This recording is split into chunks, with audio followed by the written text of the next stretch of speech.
Welcome, ladies and gentlemen, to the Vinnie Eastwood Show, broadcasting live from the fabulous AmericanFreedomRadio.com platform here. We actually have real AM/FM stations that pick up this show and many others all across America and around the world, and we use the platform to try and give people a little bit of exposure for these very important and interesting ideas and experiences that they've all had. Now, I believe my guest today is Eugene Sonny Irvin. Eugene, welcome to the program. Eugene, can you hear me? Yes, I can hear you fine, Vinny. Can you hear me? Yeah, I can hear you. There seems to be a little bit of a delay and problems with your Skype there. We'll chuck you on the phones after this segment is over if there's still a problem. But anyway, yeah. Would you please divulge just a little bit about yourself and what it is you do? Sure. My name is Eugene Irvin, and my father's CIA history led to my subsequent involvement in a classified research and development project, namely Project Pegasus, which you guys may be familiar with the work of Andrew Basiago and some others. The current emphasis on my research is on mind control and the effects of that in our society today. And we've uncovered some very disheartening things and stuff that we can overcome together when we have a voice to stand together. So I really appreciate the opportunity to be here today. And, you know, the nature of the project in which I was on as a child and grew up, you know, basically, you know, participating in to varying degrees, and involves quantum access technologies and exopolitical relations. And for the layman, that means time travel and aliens. So, you know, that's kind of what the brunt of my stuff is. You know, my father went to seminary to become a priest, and went on to have an extensive intelligence-based military career. And he led the failed Senate campaign for George Bush Sr., the former American president and head of the CIA.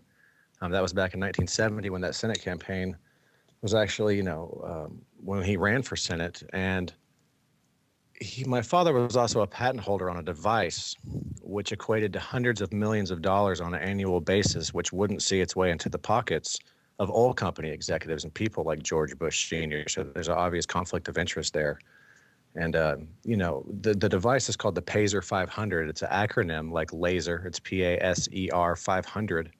And what it does is basically harness wasted electromagnetic energy from the internal combustion engine and allows it to run more smoothly. It gives a performance increase, but most importantly, it reduces the emissions, sometimes almost nil, and it increases the fuel economy by up to 2/3 in some vehicles and under some conditions. And so clearly one of the other many suppressed technologies, and had it been utilized properly, simply would have resulted in a much cleaner environment for us today. And so, you know, there's a strong environmental aspect to the way that I think and what I do. And I've grown up understanding kind of the crooked ways of the system. You know, again, my dad was a private pilot for George Bush Sr. Okay. So, you know, I've been privy to some things I think in my life that a lot of people aren't. And what, like heroin, like heroin smuggling?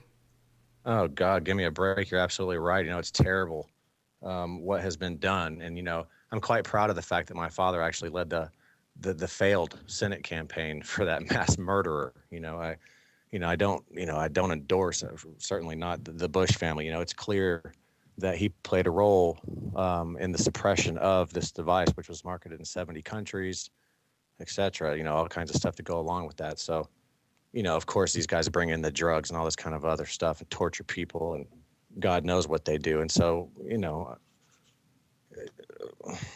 it's, I'm not quite sure what to say to that about the heroin question. I guess it was a joke, but there's a reason. There's a reason why his nickname is Poppy Bush.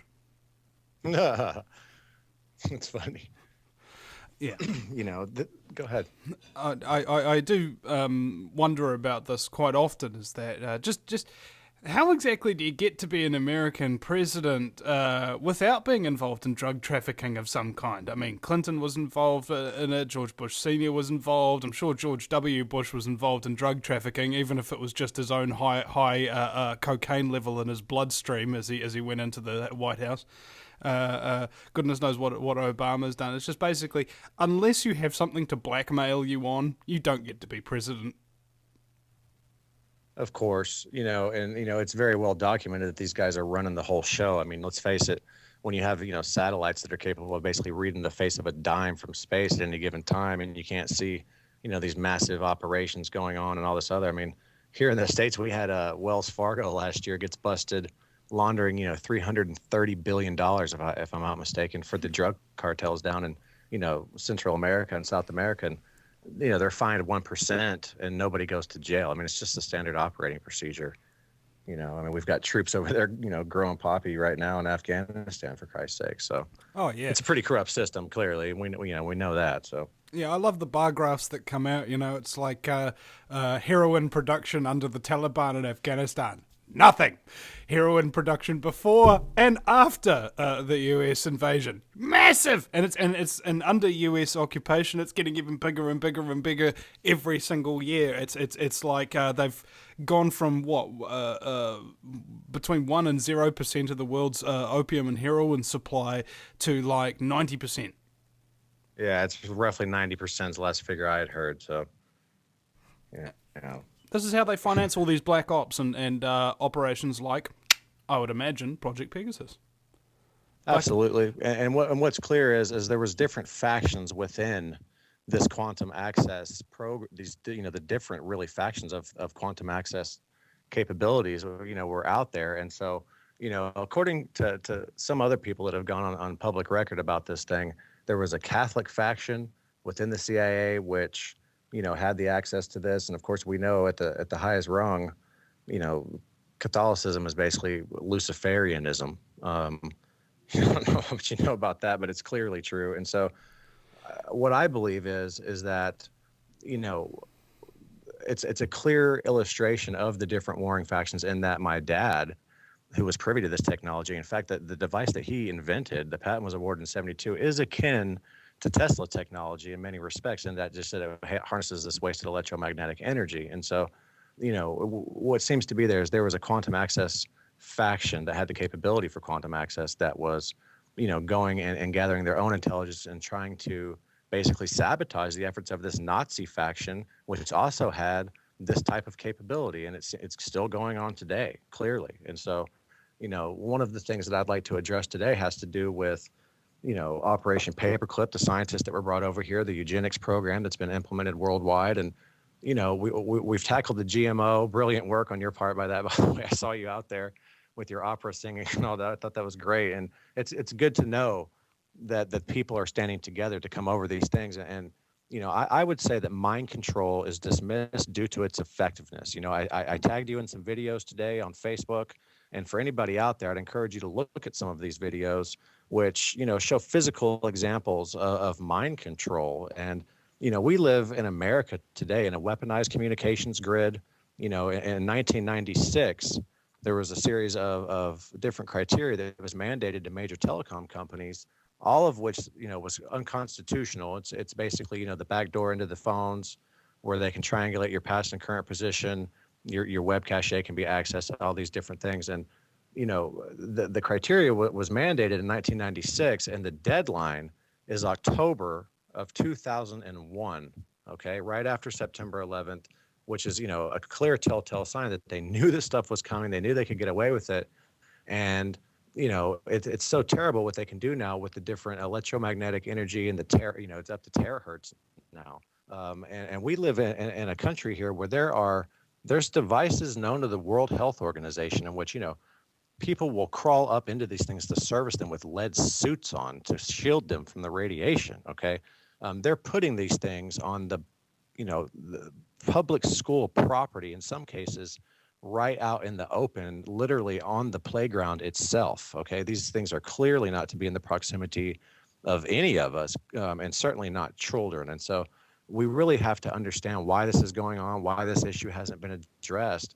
And the severity of the mind control state worldwide is terrible. I mean, we know the fundamental form of mind control would be the flow, the control of the flow of information, via the media and all these other things. And it's nice to see the mainstream media basically going to hell in a handbasket. and all these other people stepping up and taking control of the media. And we are the media now. And so anybody who's trying to do that, I commend them for that. But, you know, I mean, you know, this is a major issue. I mean, we have devices known to the World Health Organization on public school property across this country. And, you know, we need to address this issue. I mean, you know, when's the last time you heard a loving parent say, oh, sure, hey, kiddo, go ahead and go play underneath the highly, electromagnetic device for recess. Go ahead and just go run and play on it. I mean, you're not supposed to tell them to go play in traffic. It's terrible. And so I did a caption for that. There was this massive cell phone repeater in the middle of a playground, and the caption was "Jungle Gym design in the USA goes downhill." yeah, you know, clearly. And so, you know, the public isn't quite ready to really wrap their minds around what these devices are capable of doing, I don't think. I mean, you know, that is something that, and I don't want to, you know, be condescending when I say that. I mean, you know, a lot of people still can't understand that there's a massive geoengineering program that's been going on in front of their face, and it's a state of objective from the military itself. And they can't even wrap their mind around that. But the bottom line is, if they cause health hazards, they don't need to be there. And, you know, why it hasn't been addressed further is something that is a major issue. It's hard to know where to really begin with this thing. And what's more is there's been a lot of attempts to cover up this type of information. And, you know, I wouldn't know where to begin with the whole situation with, you know, the exopolitical situation. And I don't want to overstep my boundaries on your show or be disrespectful to anybody who's not here to defend themselves. First of all, there really ain't no boundaries on this show outside of the FCC regulations, which means we can't swear. You can talk about anything you want. I invite you to do so. Well, I've got a message for the FCC right now, buddy, and that's why in the hell are these towers on playgrounds with your consent? And, you know, if I haven't made it any secret about it at all, you know, I'll tag the Federal Communications Commission and American Tower on my Facebook page with one of the most reputable class action attorneys in the world. Okay, at the same time. So everybody's aware about this, and I haven't made any secret. I don't make any bones about it, and I'm not afraid of it, you know? And so, you know, I don't want to, you know, I'm not here to defame anybody. I don't want to make personal attacks on anyone. And so I don't want to switch subjects too quickly. I know we only have an hour, and I can eat an hour up quickly as you can. Technically, so, my second hour guest might not be showing up today, so you could possibly have two. Well, I'd love to have to, and I wouldn't know where to begin. I mean, what is it? What do you feel that the audience needs to know about this stuff? And I mean, you know, are we going to cover this Bashago situation and all of that other stuff? Oh, sure. I mean, my perspective on the Bashago situation, everybody says, "Oh no, he's a liar, he's a fraud," you know. And my perspective is, when they ask for evidence, don't you realise that when you're in court, testimony is evidence?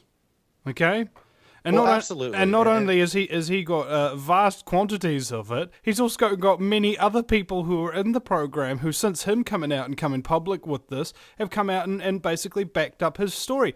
How much more evidence do you need? That's right. And look, I'm not here to defame him, okay? And I, you know, he's had some problems, and clearly mind control was a factor in his case, okay, by his own account. And so my personal contention is that Andy hasn't come out of some of those things yet. You know, we did a radio interview together in which I had called him to a debate, okay, because if there's one thing I remember about my dad when I was a kid, it's that you can't forget that you were on Project Pegasus. He would make me repeat it to him over and over and over, Vinny, okay?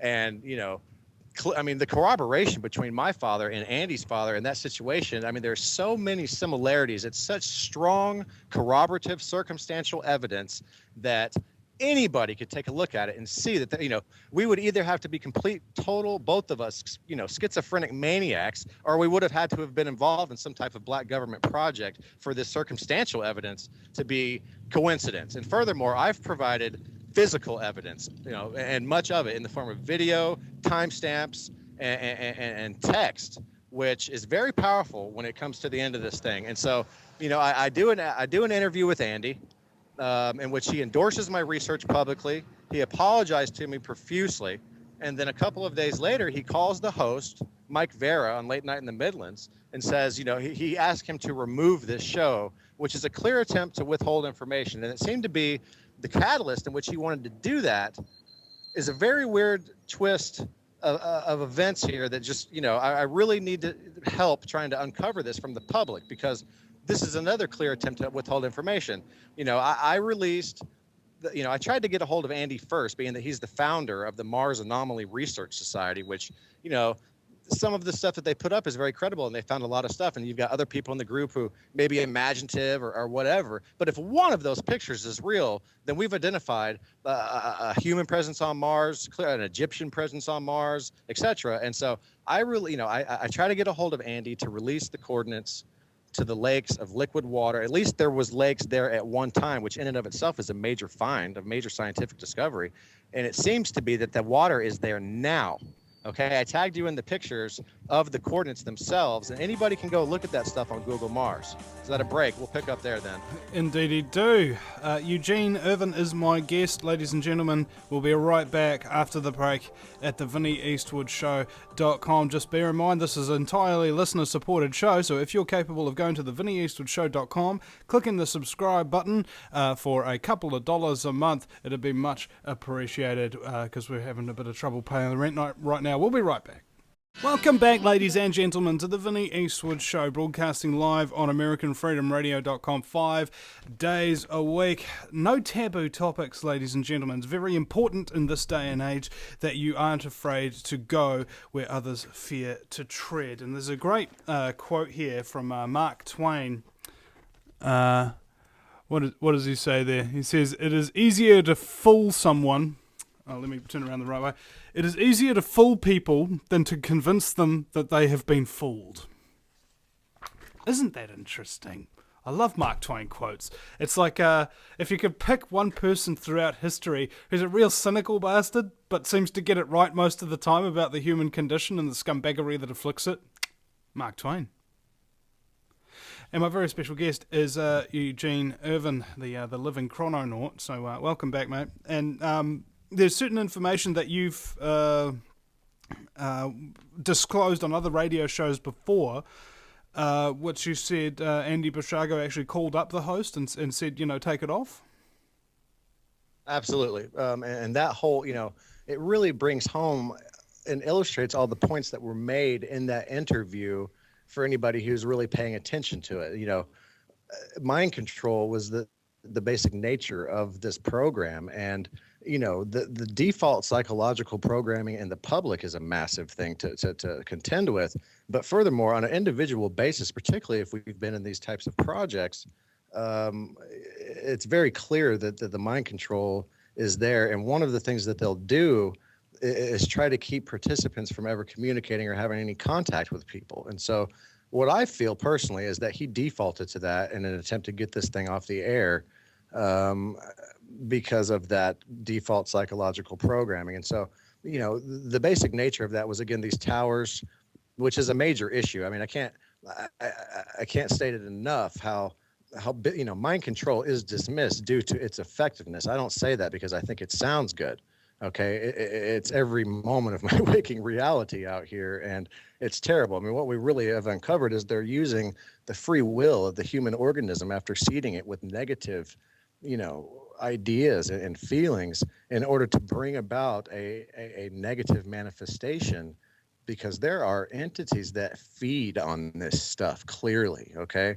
And so, whatever resonates with somebody, you can call it Lucifer and his angels or demons. You could call it jinn. You could call it negative energy. You could call it, the yang to the yang, or whatever you want to call it. The bottom line is it's a very clear factor in our world today, and this, the dualistic nature of our reality. And so it's not okay to do this. And what it is, it's a refined Montauk type of technology, which we see being used with school children across the country. And as far down, I've confirmed independently, as far south as Guatemala, this system is in place and intact. And so. And by the way, people, Montauk is not a form of Jamaican communication. For those who aren't familiar with the Montauk Project, the individual who helped really, develop some of the technology and back engineer some of the stuff is a gentleman named Preston Nichols. And to put it in his words, it's a mind amplifier. And it's a two-way street. There's many different ways in which they can do this, but we're materializing matter through our perception of heavier elements. And what that means is is that things are not in a solid state until they're observed by a being.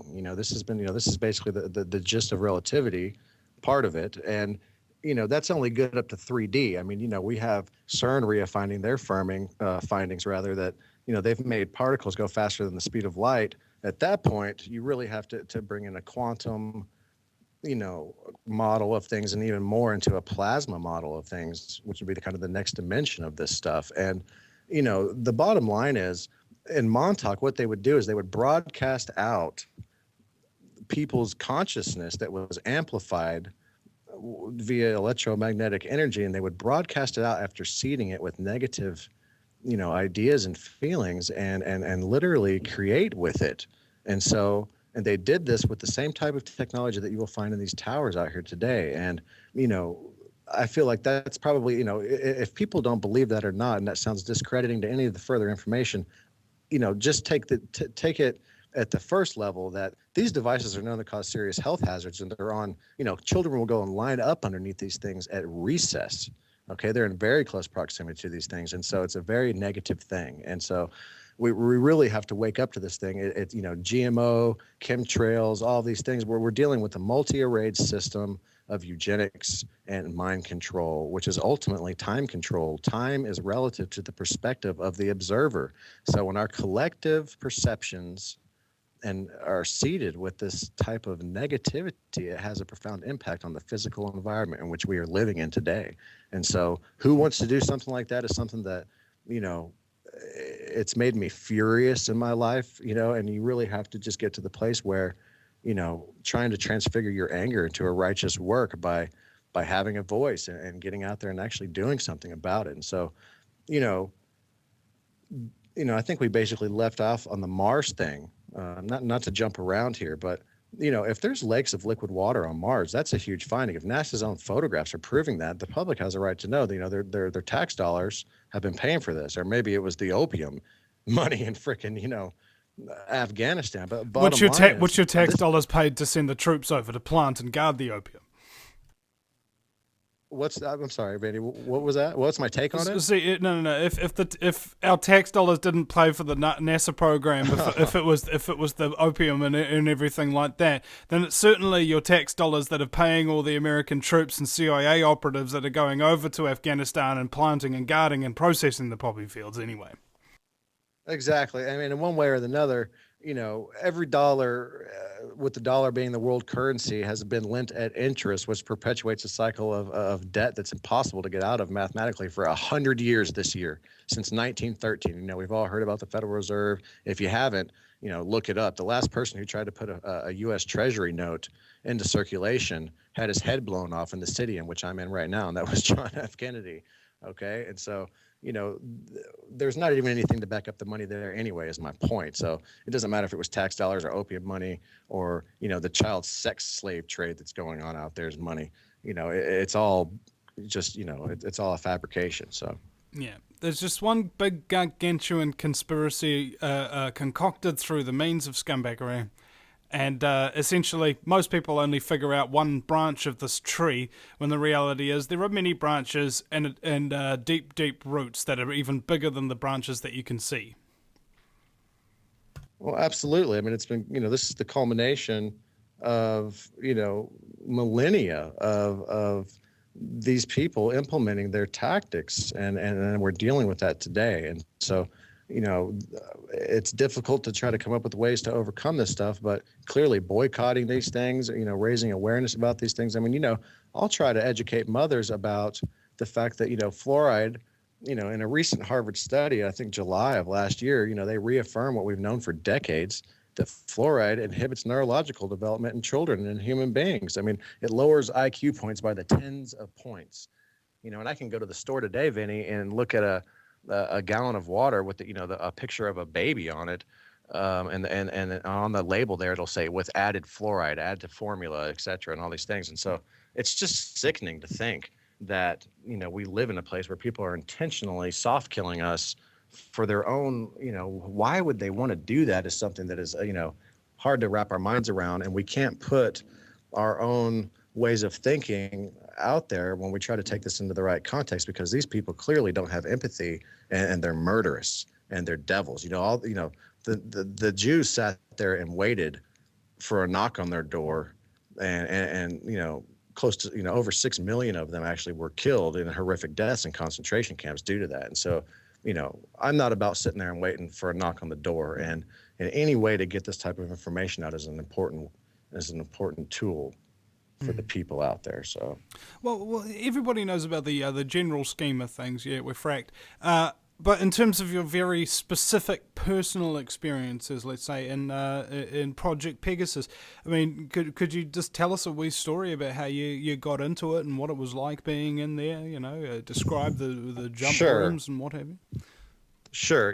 My first memory is of sitting, actually coming out of a Montauk chair in an underground location. Presumably, it had concrete walls. There was lab coats in there with pocket protectors, and I was crying my eyes out at age 3, and trying to really figure out why the words time travel were in one of my first memories as a child has always been something that haunted me. And clearly my dad's involvement with these, with the nature of his patent, his CIA history, et cetera, and the Catholic, the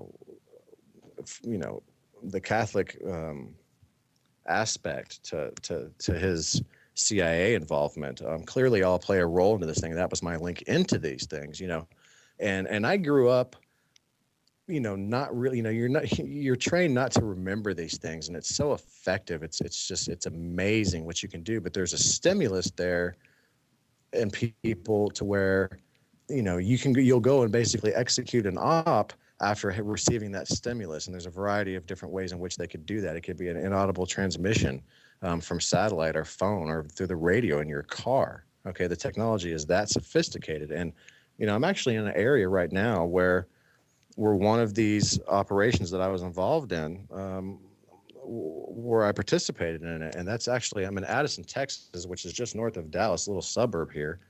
And there was a national continuity of communications exercise in March of 2011, in which, the major telecom companies were working with FEMA, and it was basically a martial law communications network, is what some people have called this. And it was installed in its entirety by March 7th of 2011. Okay.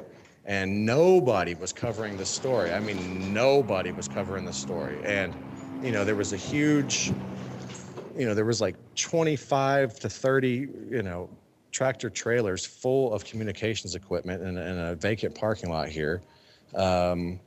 And this is basically a contingency plan. This is for continuity of communications in the event of a disaster. And so I find myself I don't even know why I'm doing this. Why am I covering this story? And, it's one of these ops that you're basically doing. And the thing is that contingency planning for future events based on the foreknowledge of them is one of the prime directives of Pegasus. That's per Andy Bishago, and certainly I can, affirm that fact here today. And so the bottom line is, the Fukushima incident was 2 days later. We have the huge earthquake, the subsequent tsunami and Fukushima disaster, and we haven't even begun to come to terms with the ramifications of what that's done today. I mean, this thing, radiation levels were raised across the world for human consumption directly after this event. We saw, NASA's Jet Propulsion Laboratory releases the satellite imagery of all this stuff washing up on the west coast of the United States. And this is a major deal. We're seeing butterflies and livestock and all these other things with mutations over there today. And, this stuff kills people. This is a major, nuclear disaster, which is still happening at this very moment.